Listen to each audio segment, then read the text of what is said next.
Hello everyone. I guess I'm calling this the Rawness Real Report. It's been a really hard few weeks for me. I'm being so assaulted by the baddies below boards with their electrochemical weapons, and there's been this weird confluence of events. I asked my dear aunt to mail me my CDs from her attic where they've been held for years as I've run away from this horrific paperclip cabal who tortures and rapes me with electrochemical weapons no matter where I go. Moved probably 70 times in the past 4 years. And so I finally got the CD, and, and a year and a half ago, my father finally passed away. I dedicated this CD Circles to him, and I wrote this biology, or this bio of him that I always thought, when he passed away would be my eulogy to him.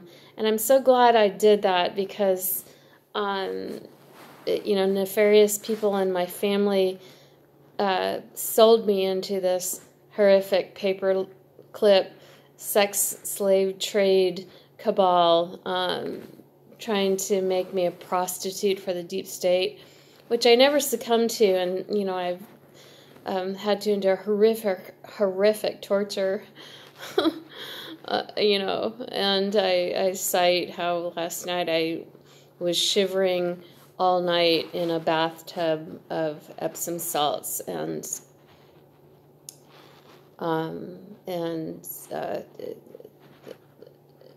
trying to feel salts nonstop pretty much for the past 24 hours. And so, I took out the CD and, my father left me an inheritance, and in his will, he said that I could, with a trust fund, if I were to pass, delegate it to whoever I wanted. And I think maybe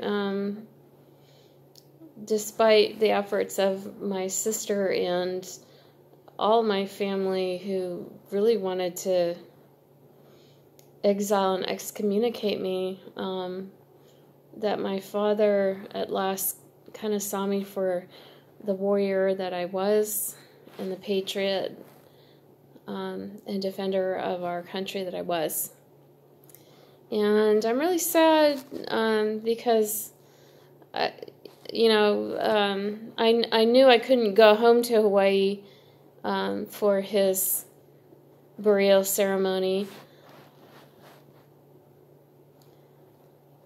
which was similar to my mother's, where they had, a little coming together of a few friends, and then paddling out in kayaks to scatter flowers and leis between the Mokulua Islands and Lanikai. But when I wrote this bio of my father, I always pictured myself speaking it at his burial ceremony. And so I'm going to just,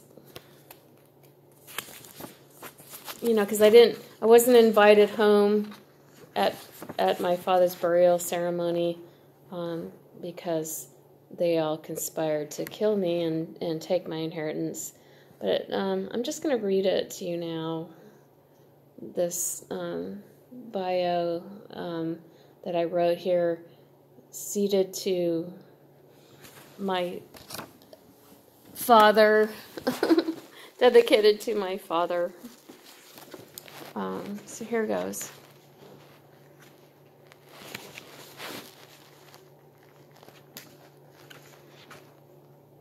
Alan Stanley Lloyd, at age 11, sat with his father on the patio watching the black puffs of smoke rise as the Japanese bombed Pearl Harbor.